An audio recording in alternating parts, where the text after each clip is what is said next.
foi o primeiro americano a fazer isso.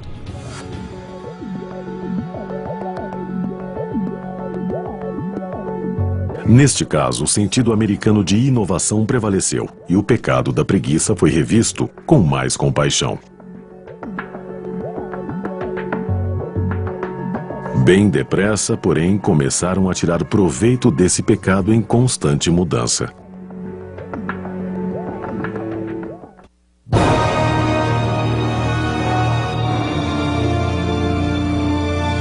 Por séculos, os 7 pecados capitais guiariam a moral cristã.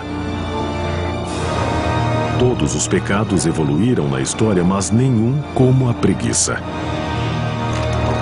Na América de 1800, o pecado da preguiça era visto como uma doença, um defeito moral até mesmo antipatriótico. Na Revolução Industrial, um grande estigma foi posto na indolência. Trabalho e economia eram as virtudes de que o capitalismo precisava, de que a economia de livre mercado precisava. A ética puritana mal admitia o descanso.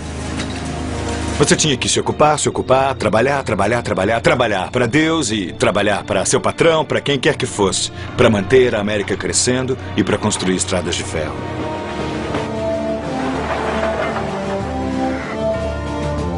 Em 1869, o Dr. George Miller Beard cunhou o termo neurastenia para os sintomas de fadiga, indolência e fracasso de realizações. A neurastenia não era reconhecida como um diagnóstico reconhecido há muitos anos, mas era tida como o resultado de excesso de trabalho.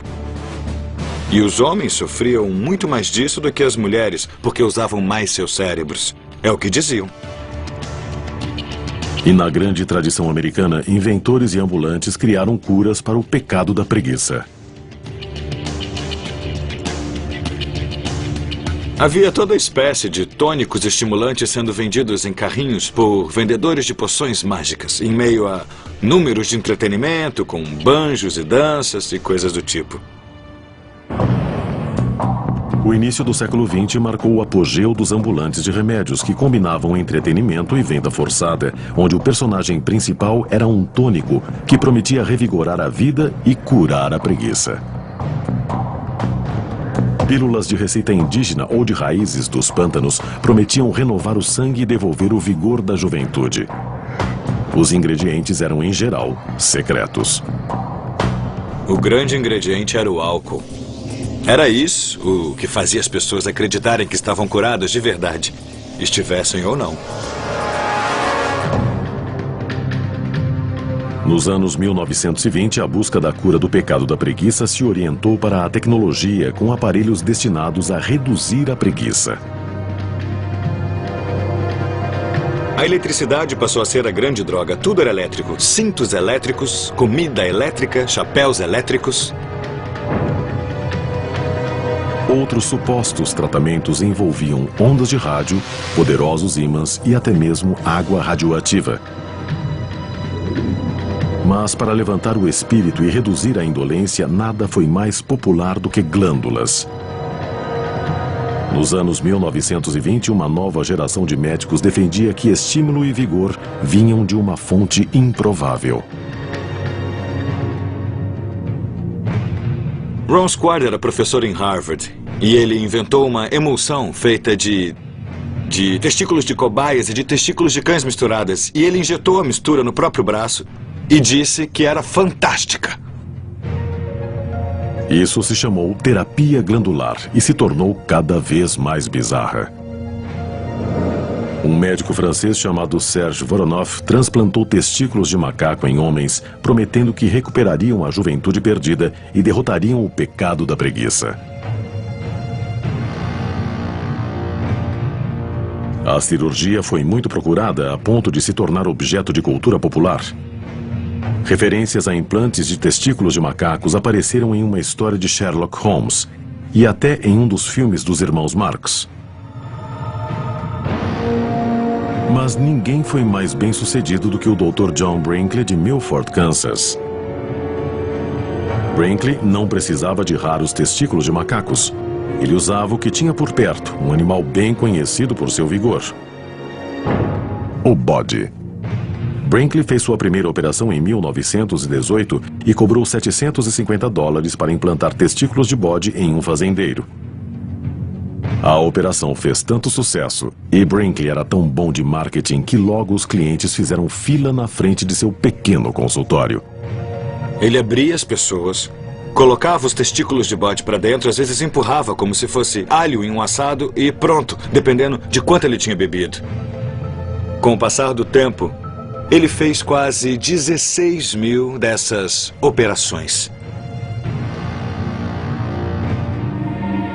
A operação de Brinkley se tornou nacionalmente famosa. Diziam que ela acabava com qualquer sinal do pecado da preguiça, especialmente a impotência. No fim, ele afirmava que os testículos de bode curavam 27 tipos diferentes de doenças, tudo, de enfisema até flatulência.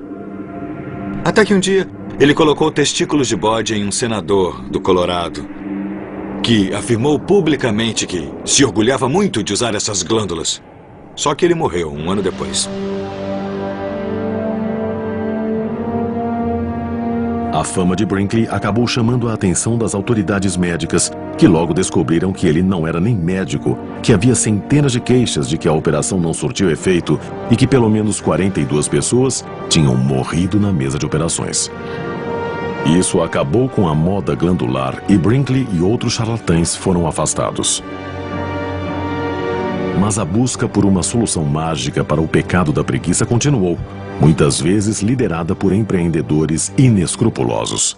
Recentemente, eu vi uma propaganda de pílulas chinesas feitas de pênis de crocodilo com uma receita de 2000 anos. A internet está cheia dessas coisas.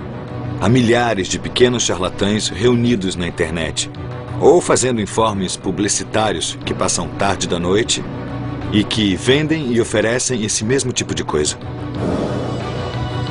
Na metade do século XX, a ciência havia declarado que o pecado da preguiça não era mais controlado por demônios.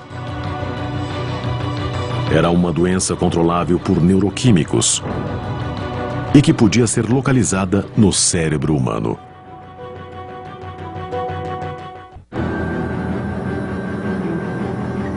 Os 7 pecados capitais costumam ser vistos como uma bússola moral dos cristãos. Mas o pecado da preguiça sempre foi muito controvertido. A preguiça é um pecado? Ou será uma doença? O debate dura há séculos. Os peritos de hoje esperam que a ciência dê a resposta. A forma mais simples do pecado da preguiça é uma pela qual todos passamos: a procrastinação. O Dr. Timothy Pitchell fez uma série de estudos sobre procrastinação na Universidade de Carleton, em Ottawa. Os estudos revelaram que procrastinar ou postergar atividades é algo muito comum e custoso. Até 95% dos estudantes dizem que procrastinaram. Entre 15% e 20% dizem postergar atividades de modo crônico. Isso compromete a produtividade e causa vários custos aos negócios, mesmo financeiros. Procrastinar é mais complexo do que simplesmente adiar as coisas. Há indicadores específicos do comportamento procrastinador. Na pesquisa que nós fizemos no meu grupo, sempre que medimos a incerteza na hora de agir, vimos que ela se relacionava com a procrastinação. Quando as pessoas não sabem o que fazer, não fazem nada. Outro indicador da procrastinação é o perfeccionismo. Perfeccionismo mal adaptado ressalta as críticas dos outros e, na medida em que você sente as críticas dos outros, pode vir a procrastinar. Por séculos, a humanidade tenta combater o pecado da preguiça. Mas as mais recentes descobertas não se focam nas religiões ou em psicologia, mas na neurologia, na arquitetura do cérebro. As pessoas que sofrem com o pecado da preguiça são agora consideradas vítimas de depressão clínica. E a solução não é mais orar ou exorcizar. O tratamento mais atual contra a depressão é usar inibidores de reabsorção de serotonina, que aumentam o nível de serotonina, um neurotransmissor no cérebro. Por que isso funciona contra a depressão ainda não está claro. Novos estudos usando imagens de ressonância magnética tentam solucionar os problemas da depressão pelo rastreamento de locais específicos do cérebro onde se encontra a preguiça.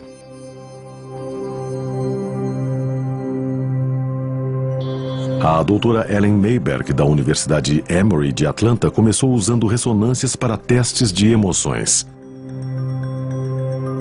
Fizemos com que mulheres saudáveis ficassem extremamente tristes para ver mudanças no cérebro e no fluxo sanguíneo na passagem para o humor negativo. Este exame simples nunca tinha sido feito antes e os resultados apontaram para uma área exclusiva do cérebro. De repente, vimos uma nova área do cérebro na qual nunca tínhamos nos detido. Consultamos livros e vimos que se tratava do chamado córtex do giro cíngulo subgenual anterior. Essa área do cérebro era tão pequena e obscura que muitos textos médicos se referiam a ela simplesmente por um número, área 25. Havia exemplos na literatura médica animal de que, se nós estimulássemos essa área, seriam evocados comportamentos de choro em macacos. Então a doutora Mayberg levou seu achado um passo adiante. Ela sabia que havia um grupo de pacientes depressivos para os quais remédios não funcionavam. Pessoas para quem a preguiça era mais forte do que os melhores neuroquímicos do mercado. Sua solução foi estimular cirurgicamente a área 25. O que haveria se nós colocássemos um fio metálico e estimulássemos a atividade da área 25? O melhor meio de imaginar isso é pensar em um marca-passo. As cirurgias cerebrais foram feitas com anestesia local, de modo que o paciente estava acordado, mas sem sentir o bisturi, é claro. O que notamos em muitos pacientes foi que, por um dos 4 contatos implantados, quando nós subíamos a corrente a cerca de 5 miliamperes, eles tinham, de repente, uma sensação de alívio, de leveza. Os resultados se mantiveram. Pacientes sem sucesso com o Prozac ou qualquer outro antidepressivo reportaram grande melhora da depressão depois dos implantes. A cirurgia da área 25 parece ter o efeito de exorcizar o demônio da preguiça. Seja o pecado um demônio ou uma doença, livrar-se dele muda radicalmente a vida das pessoas. Mas isso quer dizer que a ciência provou que a preguiça é um mal físico e não uma decisão moral? Isso prova que a preguiça não é pecado? Ainda não há uma solução para isso, mas claramente há uma abundância de tentações para a preguiça em nosso dia a dia. Para isso, a tecnologia é terrível, porque dizemos, sabe, eu vou ver meus e-mails. Só demora 1 minuto. Horas depois, ainda estamos nos e-mails. E essa é a tentação, por causa da gratificação, da recompensa imediata.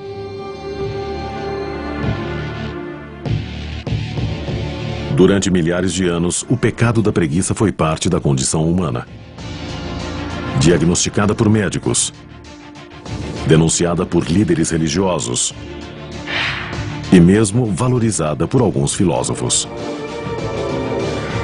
Mas se acreditarmos na tradição cristã, o simples fato de pensar em preguiça pode nos mandar para o inferno.